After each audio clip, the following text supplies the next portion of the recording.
Okay, so good day everyone. Welcome back sa Database Management System. So, ang topic ta, Structured Query Language. This is lecture number 2. So, duman sa first lecture ta sa SQL, lecture number 1, nag-discuss kita duman kung paano mag-create ki database gamit ang console. So, command line interface. Okay, so digdi sa lecture number 2 sa SQL, ang topic ta, updating data. Kasi halimbawa may nasala ka, so in-insert mong data duman sa table, halimbawa may nasala duman na data, for example first name na wrong spelling, so pwede mo siyang i-update, pwede mo siyang i-edit. Okay, so yan ang first topic. Then second topic, altering tables. Sa altering tables, you can add column. If you want to add column, you can add column, column or field. Then you can also change the column name. You can modify the column, then drop column. Pag sinabi mong drop, so halimbawa, delete mo yung column na yun so pwede mo siyang halion.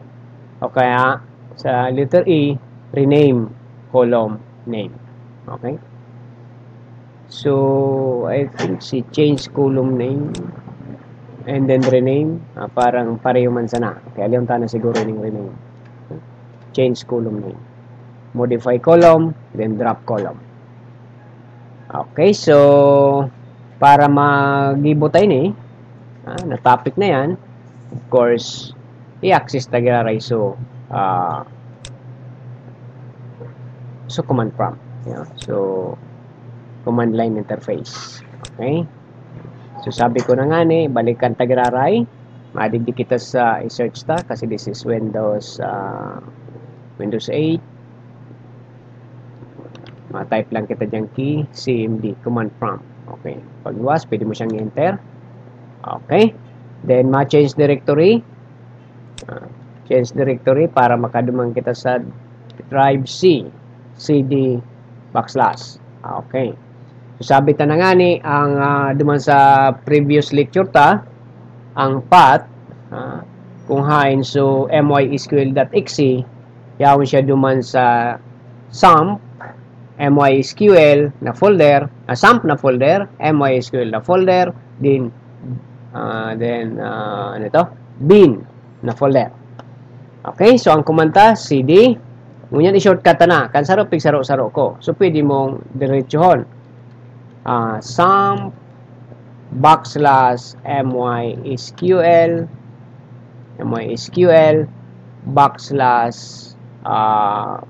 bin. Enter. Okay, automatic.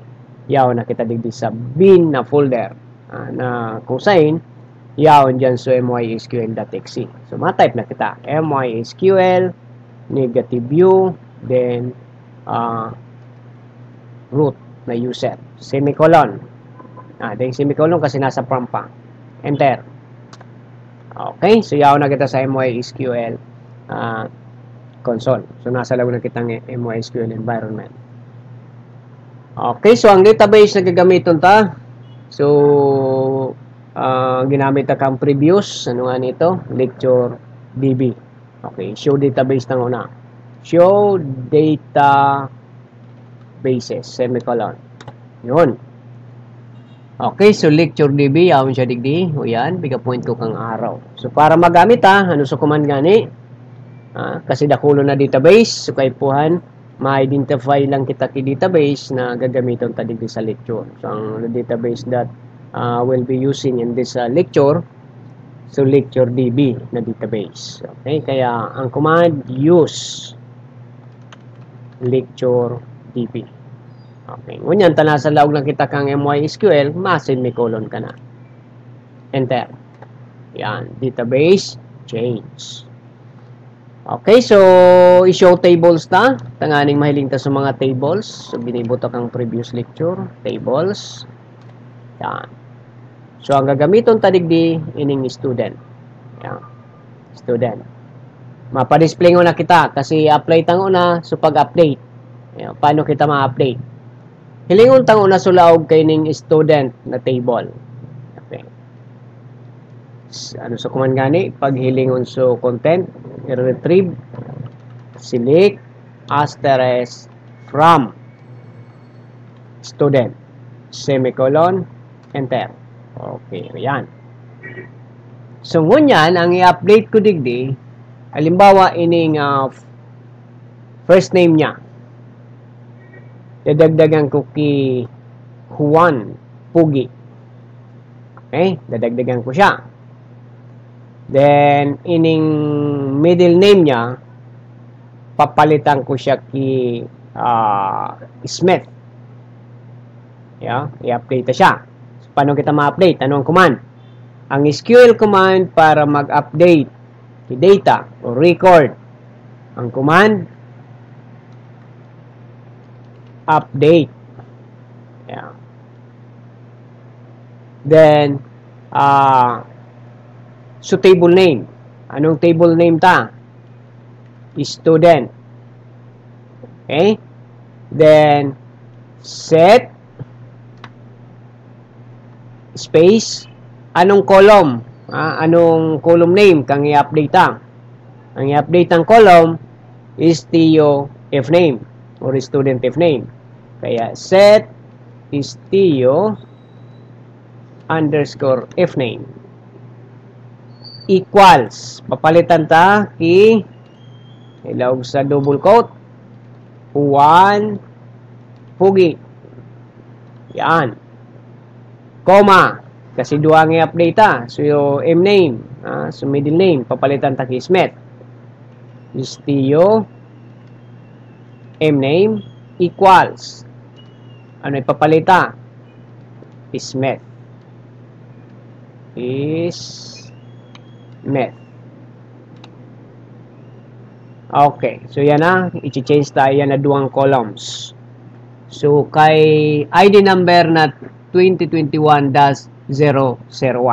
So, di makaagka ki condition. Makaagka ki condition. Magamit ka ki where na condition. Kasi ang papalitan taman lang, ang i-modify ta, si Juan. Yeah. Ini man lang ang papalitan ta.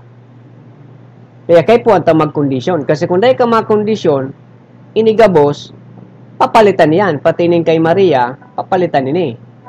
Ani maiwasan na palitan ito na first name ni Maria and then middle name ni Maria, magamit kitang where close or where na command sa SQL. Okay, so where is student ID equals 2021-001. So yan lang ang papalitan niya. Okay, ulitin ta. Update, para ma-modify or ma-edit mo. So, data na yaon sa table. Makag-command ka ki update. Then, so table name, student. Then, set. I-identify mo kung anong column. Column name, kang papalitan mo. So, ang column name or field name is TOF name. Anong ipapalita? Equal Juan Pugi. Linawag ta sa double quote kasi string. Character. And then, comma. Separated by comma kasi 2 columns. Duwang columns ang papalitan ta. So, data kang 2 columns. So, palitan ta. Is TOM name equals Smith. Ini so pinalita dumang kay Brown. Dapat may condition ka. Where is student ID equal sa 2021-001. So, ang papalitan niya lang, so, excuse lang.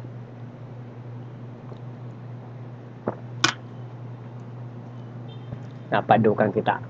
So, ang papalitan niya lang sa may student number na 2021-001. Pag okay na, i-enter mo na.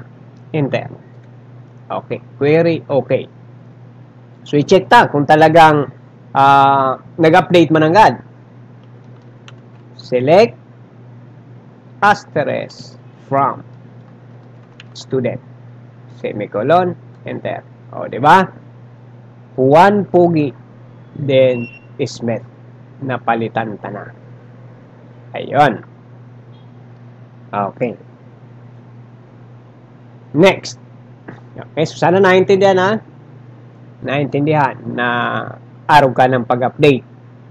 Kung may modify kang record, i-change mo so entry naman sa column. So ang command is update. Okay, next. Ano sa next topic? Ang next topic ta, ma-alter kita kay nagkakaberilot na kita. Sorry. Ma-alter kita kay table. Ma-add kita kay column, ma-change column name, ma-modify kang column, or ma-drop kang column. Okay, so inutuntang ko na add column. So ang column tadigdi is student ID, F name, M name, L name, then so age, so edad. So madagdag ako ki gender. So dagdagan ta ki gender na column. So ano ang command na gagamiton ta? Ma-add kita ki gender na column. Ang command alter. So wait lang. Okay, so ang command ta alter table. Anong table? Student. Then add. Gusto sabihin, ma-add kita. Anong column ang i-add ta? Sabi ko kasubago, ma-add kita ki gender. So ang gender varchar. Sorry, sala.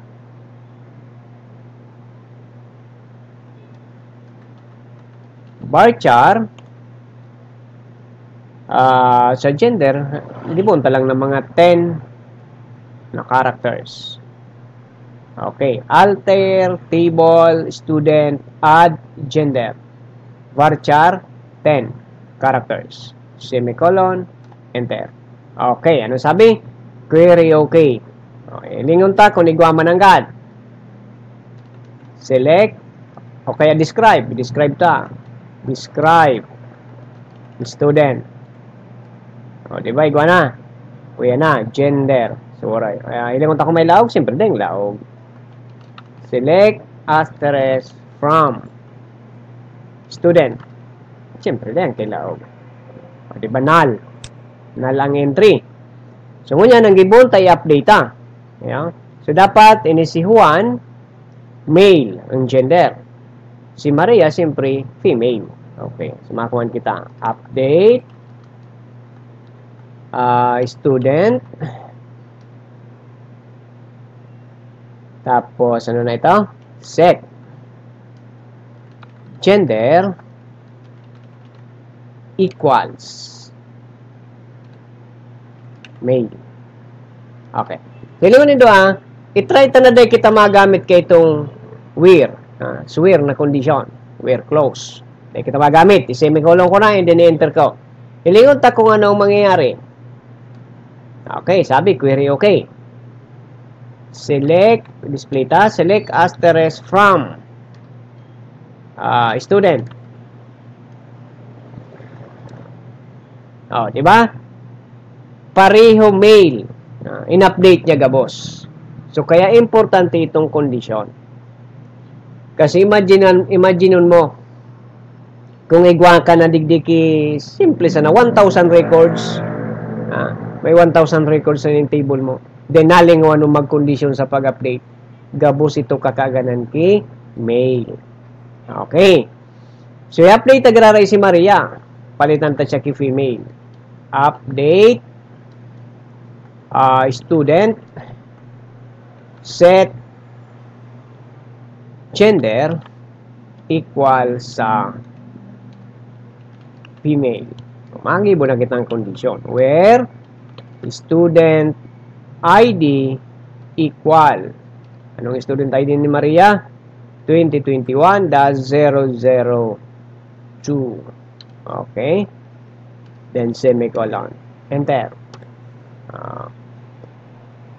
Select asterisk. Pa-displayon ko lang pa-displayon ko lang si Maria. Halimbawa, sir, naapot. Kasi ko kitang iba-ibang condition kung paano ka ma-retrieve ki data.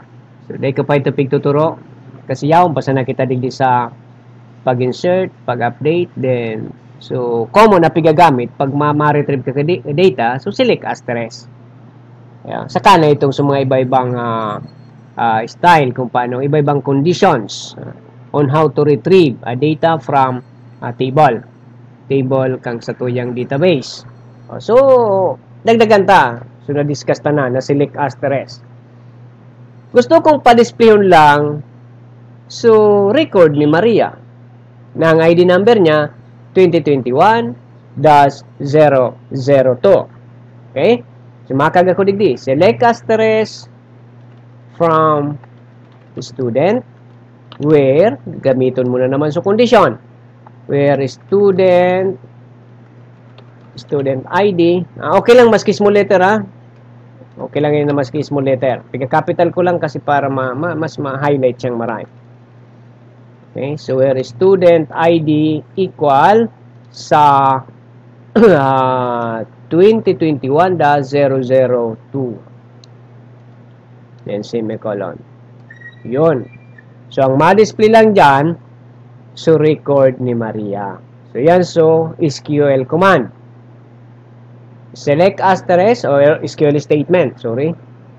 Select asterisk from student where student ID is equals to 2021-002. So kung nahihiling nindo nagamit ba kita kaando man sa PHP script. Kaya yung piga-turo ko sa indo, gagamito nindo ini sa programming. So pigagamit tayo nindo man sa PHP. Yan ang mga saro select asterisk na ginamit tabaga yan duman sa PHP. So dahil nag-condition ako, ang ma-display lang dyan, so may ID number na 2021 dahil digdi sa where student ID equals to 2021-002. Okay, so what if ngayon sir muya kung pa-display yun, so gender lang, specify mo, select gender, select gender. Kung muya mo pa-display yung kabuso gender, di mag-from ka lang, then table. Sumaluwas niyan pati sa gender ni ni Juan. Okay, enter. O, di ba? Dua ang ma-display. Male, female.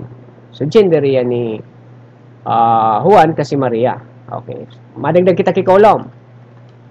Select first name. Istio. F name. Comma. Gender. From. Student. Okay, ma-display dyan. So, first name, Buddha, gender. O, di ba? Juan Pugi, male. Maria, female. Okay, kung ma-condition ka, pa-display unta lang. So, ID number and then last name ni Juan. So, select student ID, comma, istio L name, okay, paglingawan sa from, then table name, student, magamit ka naman kang condition. Where student ID, ang ID number ni Juan is 2021-001. Okay, enter. Di ba? Nag-display lang Sukay de la Cruz, si Juan de la Cruz. Juan Pugi de la Cruz. 2021-001 din de la Cruz. Okay. So yan So dagdagan tayan sa mga masunod naman na lecture. Okay. Balikan tagararay so alter. So pag-alter ki table. Alter table. Ang next topic tapos na kita mag-alter tapos na kita mag-add ki column. Okay, so paano naman mag-change ki column name? Pa-display ang tagararay so ano so mga columns. Select asterisk from student. Yan. So halimbawa gusto kong palitan.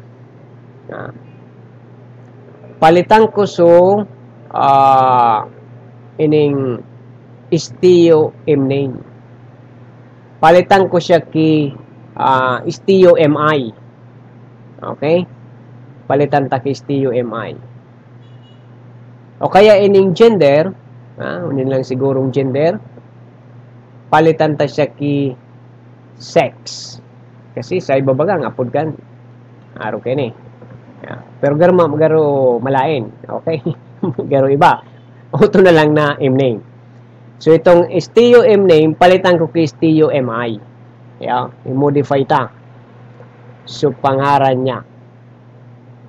Okay. I-change ta. I-change. Ano ang command? Siyempre, yung permiso alter. Alter table. Anong table ta? Student. Okay lang na nakakapital ng student, okay lang iyan. Tigya small ko lang para ma-highlight na diyan kaya baga sa sa file name ta naka-small so student. Okay? So para maano siya, ma-distinguish na so table name siya. Kaya ini kasi ning command, ini sa mga command din SQL command. Okay. Student. Kung capital okay lang, dahil mo nang problema. Space. Siyempre, change. Anong i-change na? Istio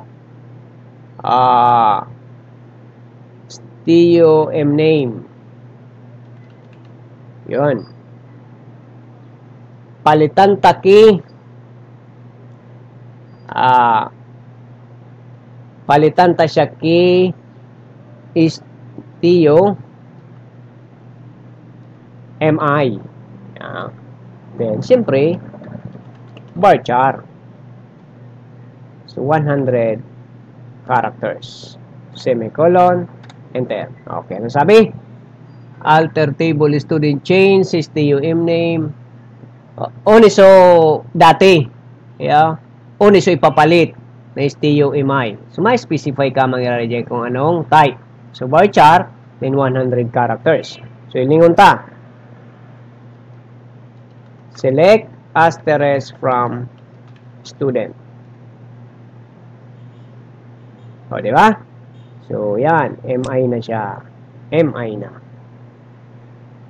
Okay. So, next. Anong sunod? Ang sunod, ano ito? Suyaw naman sa ano ta? Modify. Halimbawa, kasi pigseta baga naman 100 characters. Ayan. So, gusto kong gibo na 75 characters lang. Varchar 75 characters. Ayan. So, magamit kita ki modify. Modify na SQL command. Okay. Wait lang. Ayan. Malubat. So, ang command, ma-modify kita. Sabi ko, kasabago, papalitan ta. Kasi 100 So, characters. So, we will change 100 characters to 75 characters. Kaya, ang command, alter, table, then, student. So, pangaran kang table. So, magamit kitang modify. Modify. Ano nang i-modify ta? So, Istio MI. Palitan ta is 75 characters. Okay? Then, semicolon. Yun. Query okay. So, gustong sabihin, not change na siya. Hilingon ta kung iyo mananggad, kung nag-75. Kasi 100 siya dati, 100. So, describe student. Oops. O, diba? 75 na siya. O, yan o. Istio MI, varchar, 75 characters. Okay, so sana naiintindihan naiintindihan nindo. Okay, so ngunyan, anong sunod na topic? Pa-display on tagaray. Select asterisk from student. Okay, so ang next ida-drop. Drop column. So halimbawa, muya kong i-erase. Gusto ko ining halion na gender. Halion ta su gender. Ining column na gender. Gusto ko siyang halion. Okay? So, ang command, alter table. Then, sa table name, student. Drop. Pag muya mo ining i-remove, i-delete, ining column na gender, so magamit kang drop. Drop mo siya. Gender. Okay? Semicolon. Enter. Yan. So, ilingon takong na-drop. Select asterisk from student. Okay. Wara na siya. Yan. Yan. So, sana naintindihan. Naintindihan nindo. So, sa tuyang discussion. Siguro, malinaw eh. Nayaw na dyan. Yaw na sa mga commands. So, pwede nindo ning i-post. Then, pwede nindo kopyaw niya ng mga commands na yan. Okay, kung muya nindo kayo ning pig-discuss ko, kasi piga-capture ko yun eh. Then, piga-kag ko sa Microsoft Word, pwede akong i-email bicolanoclassroom@gmail.com para i-send ko ini. So, iba na bako kong mga estudyante kasi i-upload ko naman ini sa YouTube channel. Okay, so hanggang digdi na muna kita. Para ba kung halabaon man ang satuyang video discussion minsan pag halabaon na makapirot na baka. Okay, so thank you very much for listening.